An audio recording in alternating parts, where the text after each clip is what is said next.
Hi, I'm Peter J. Ray. Welcome. Today's topic is the 1993 Cleveland Indians MLB season.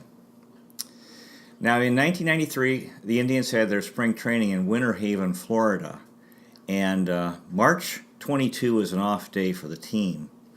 Three Cleveland Indians pitchers spent the day at Little Lake Nellie in Clermont, Florida, and they were bass fishing on this boat. And there was a very tragic accident involving these three Cleveland Indians pitcher. The boat smashed into a dock at high speed. The dock was unlighted, and it was 1 hour after sunset. Two of the Indians players died as a result, including Steve Olin, who was the Indians closer the year before. This is a very tragic accident, and the Good Guy Award was co-named after him, the Frank Gibbons Steve Olin Good Guy Award. So this is a horrific tragedy especially for the players and their families, especially. You know, the two fellows who died, I believe they were both married, had young children, and Steve Olin was a young guy, and it was a tremendous loss for the families and for the Cleveland Indians. The other pitcher who died was Tim Cruz, who was from Tampa, Florida. I believe he was the captain of the boat, and this was his idea and his outing. Tim Cruz pitched for the Dodgers from 1987 to 1992. His career record was 11-13 with a 3.44 ERA and 293 strikeouts.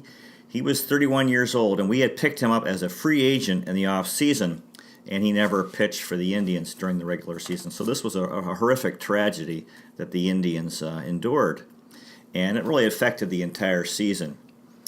And again, especially the families of these fellows. Families lost these young men.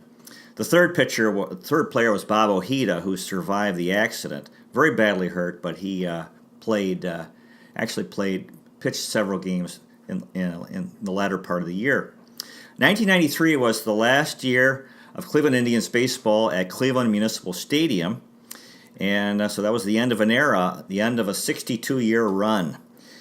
And the Indians' record was not great. It was 76-86, 10 games under 500. They finished in sixth place, 19 games out of first. And I think they were affected. The team was affected. They had grief. They were in mourning for the death of these two players. And the Indians, the attendance was very, very high. You know, this was 1993 was a year of nostalgia, as people wanted to go to an Indians game at the stadium for the last time. The attendance was 2,177,908, third highest all time. Not really because of the record of the team; they weren't playing that great, but because of the end of an era. Opening day had 73,290 people. And the last three games of the season, they had 216,904 for the three games. So huge crowds at the very end of the year. They lost all three games.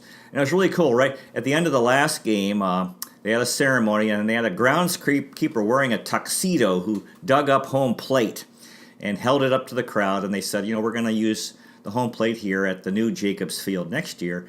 A number of Cleveland Indians were there, and in the photograph that I saw, Ray Fosse and Rick Manning were applauding this. So anyway, Cy Bynack was the clubhouse manager and longtime employee for the tribe, and he won the Good Guy Award. He started out as the assistant equipment manager in 1962. He retired in 2006, so he had a very long career, taking care of the players, getting them towels, getting them their uniforms washed and mended and so forth, and sewn. Cy Bynack. So yeah, he was a longtime Indians employee for many, many years. The coaching staff had the same coaches were all back. Rick Adair was back. Ken Bolick, Dom Chitty, Ron Clark, Jose Morales, Dave Nelson, Jeff Newman, and the manager again was Mike Hargrove. Now, in the field, Albert Bell played in left. He had an incredible year. He hit .290, 38 home runs. He led the American League with 129 stolen 129 RBIs, and he had 23 stolen bases. So that was pretty good, guy with that much power to have speed as well. He made the All-Star team. He was the Indians' Man of the Year, and he won the Gordon Cobbledick Golden Tomahawk Award. There's an interesting story about Bell. This newspaper reporter from the Arizona Republic, a Phoenix newspaper, in 2003, visited Albert Bell's home in Scottsdale, Arizona, and he wanted to ask him about Sammy Sosa's use of a corked bat. Now, Bell had been caught using a corked bat in 1994, and then so they spoke briefly at the front door, and Bell said this, quote, "Isn't it interesting that you and your editor care enough to find my house and ask me about this? But no one cares that I've been taking classes at Arizona State University and that I'm about to get my undergraduate accounting degree."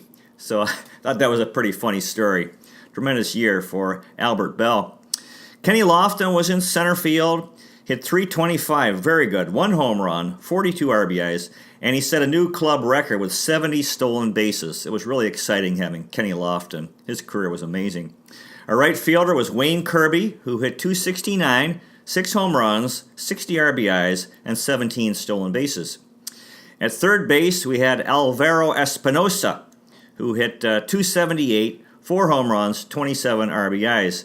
Espinosa was from Valencia in Carabobo State, Venezuela.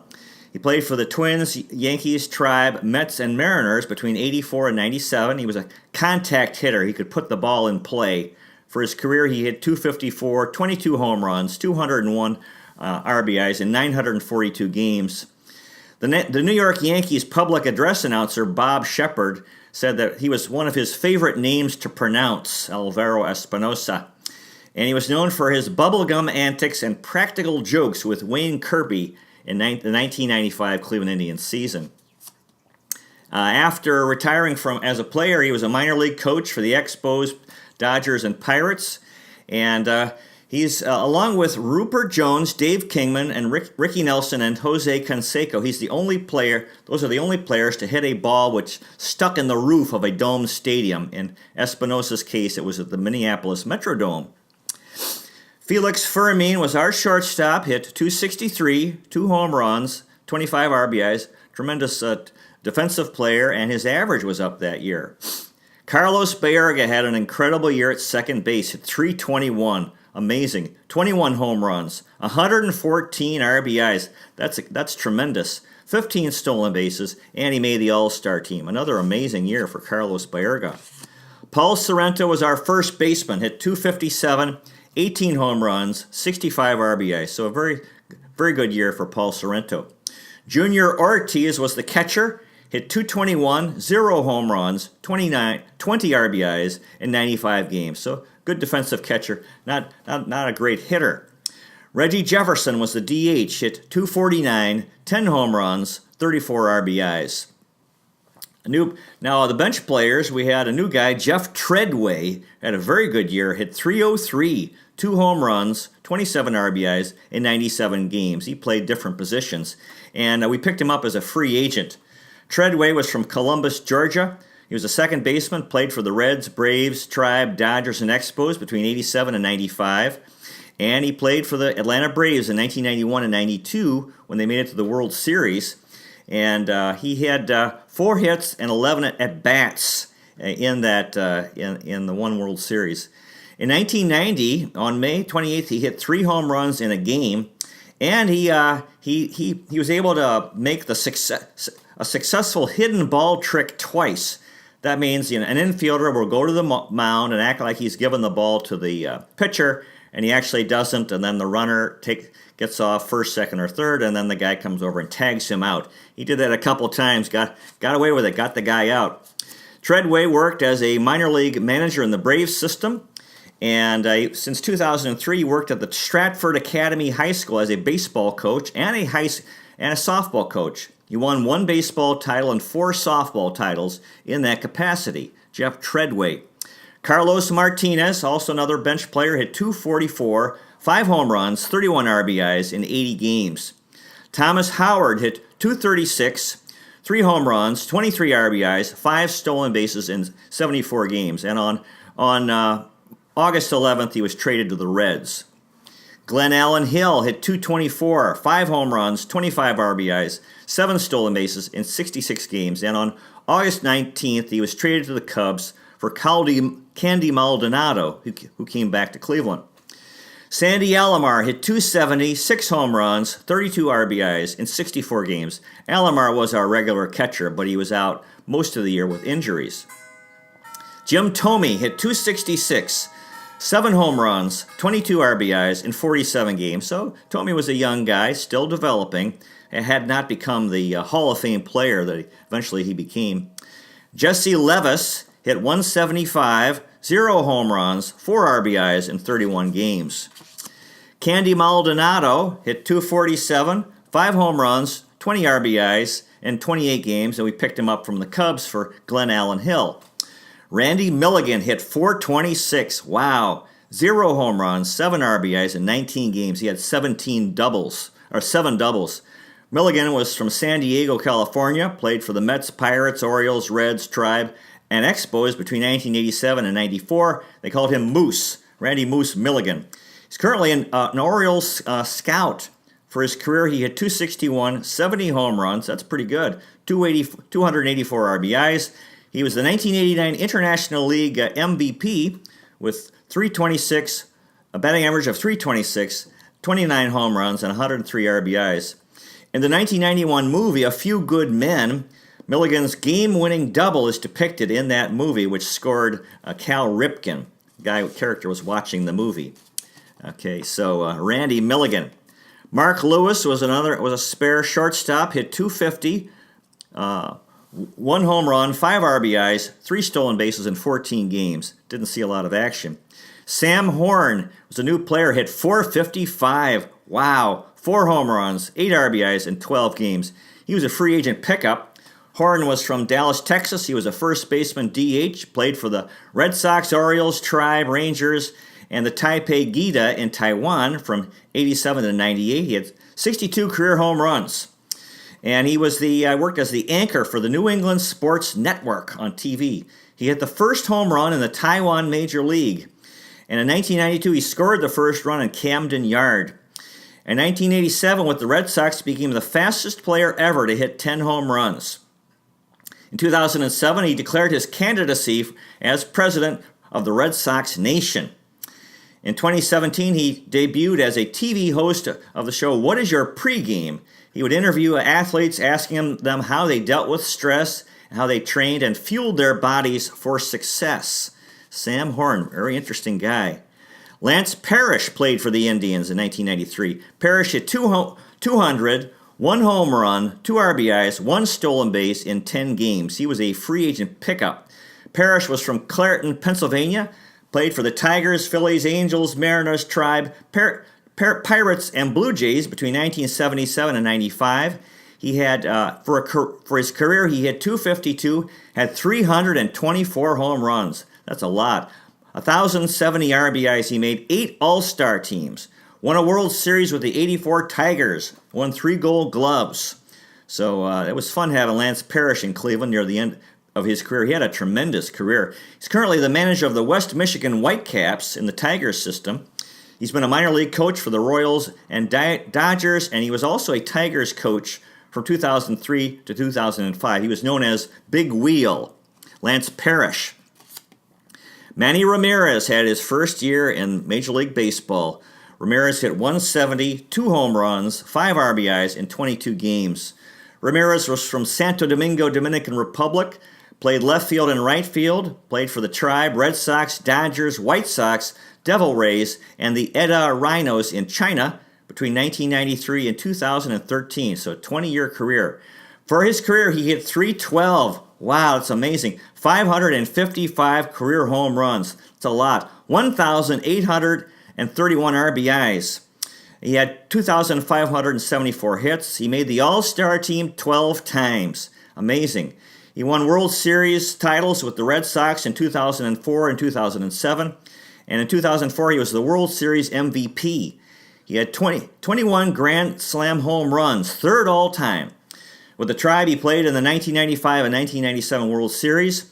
His 555 career home runs is 15th all time.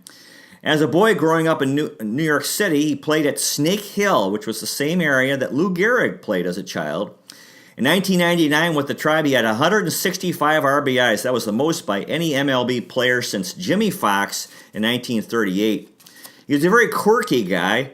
One time he high-fived a fan after making a catch at the outfield wall, then threw the ball to the infield for a double play. Currently lives in Weston, Florida. Very interesting player, Manny Ramirez. Now, among the pitching staff, the ace pitcher was in the rotation was Jose Mesa, who was 10-12 with a 4.92 ERA, 33 starts and 3 complete games. Of course, he converted to our closer. We put a lot of guys in the rotation that year. Tom Kramer was 7-3, 16 starts, 39 games, so he pitched out of the bullpen as well. 4.02 ERA. Mark Clark was 7-5 with a 4.28 ERA, 26 starts, 26 games, 15 starts. So he also pitched out of the bullpen. Clark was from Bath, Illinois, played for the Cardinals, Tribe, Mets, Cubs, and Rangers between 1991 and 2000. Career record was 74-71 with a 4.61 ERA, 728 strikeouts. He's currently living in Kilbourne, Illinois, and he coaches children in the area in baseball. We picked him up in the trade from the Cardinals for Mark Clark. Mike Bielecki was 4-5 with a 5.90 ERA, 13 starts. He was a free agent pickup. Bielecki was from Baltimore, Maryland, pitched for the Pirates, Cubs, Braves, Tribe, and Angels between 1984 and 1997. Career record of 70-73, 4.18 ERA, 783 strikeouts. On the 1989 Cubs, he won 18 games. So that was his best year. Steve Stone gave him the nickname of Boom Boom Bielecki after he had a 2-run single in a game, and he pitched in the World Series for the Braves in 1996. Mike Bielecki. Jeff Mutis was another fellow who all these guys who started games. He was 3-6 with a 5.78 ERA and 13 starts. Charlie Nagy was 2-6 with a 6.29 ERA, 9 starts. Tough year for Nagy. He was hurt most of the year. Albie Lopez was 3-1 with a 5.98 ERA and had 9 starts. Lopez was from Mesa, Arizona, played for the Tribe, Devil Rays, Diamondbacks, Braves, and Royals between 1993 and 2003. For his career, he was 47-58 with a 4.94 ERA and 558 strikeouts. Lopez won a World Series with the 2001 Diamondbacks, and in 2000 for the Devil Rays 1 year, he led the major leagues with 19 losses. And he made the 1993 All-Star team for the Canton-Akron Indians in the minor leagues. Albie Lopez. Julian Taveras was 2-2 with a 6.57 ERA in 7 starts. Taveras was from Santiago de los Caballeros, Dominican Republic.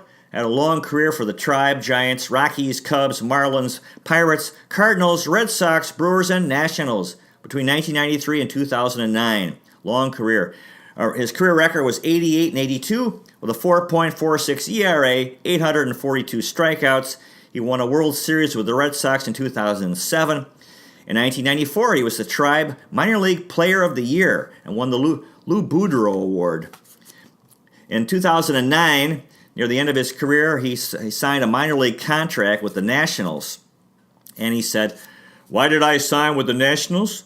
When you go to a club at 4 in the morning and you're just waiting, a 600-pounder looks like J-Lo. And to me, this is Jennifer Lopez right here. It's 4 in the morning, too much to drink." So funny guy, Julian Taveras. He tended to get into fights. Matt Young was 1-6, 5.21 ERA. He started 8 games and was a free agent pickup. Young was from Pasadena, California.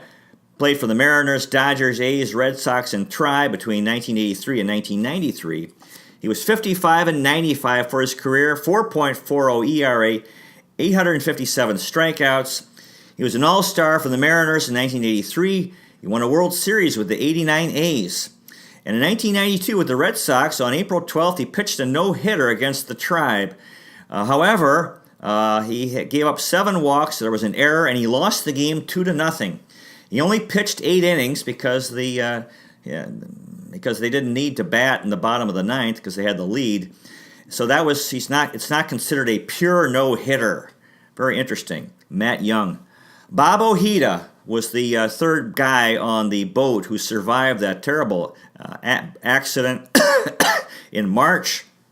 He was very badly injured, but he came back and he pitched. He had 7 starts. He went 2-1 with a 4.40 ERA.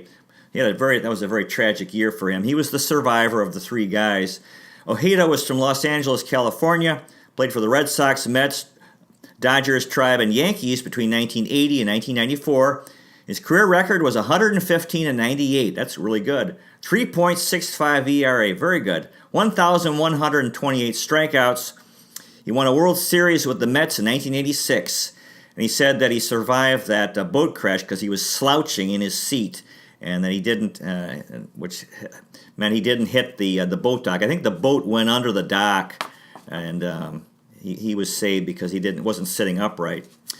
Ojeda worked as a Mets TV guy.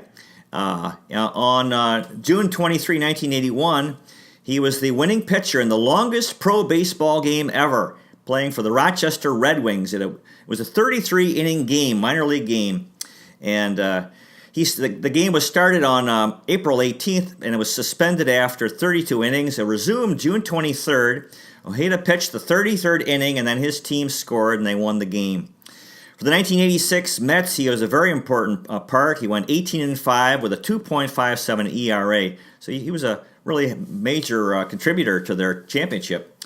He worked as a minor league coach for the Mets, and in 2008, since 2008, he was the Rumson Fairhaven Regional High School baseball coach, and we picked him up as a free agent. Jason Grimsley was another new guy, went 3-4 with a 5.31 ERA, 7 starts, and pitched in 10 games. Another free agent pickup. Grimsley was from Cleveland, Texas. Pitched for the Phillies, Tribe, Angels, Yankees, Royals, Orioles, and Diamondbacks between 1989 and 2006. His career record was 42-58. 4.77 ERA, 622 strikeouts. He played a role in the 1994 bat burglary. Albert Bell the Indians were playing in Chicago against the White Sox, and the White Sox alleged that Bell was using a corked bat.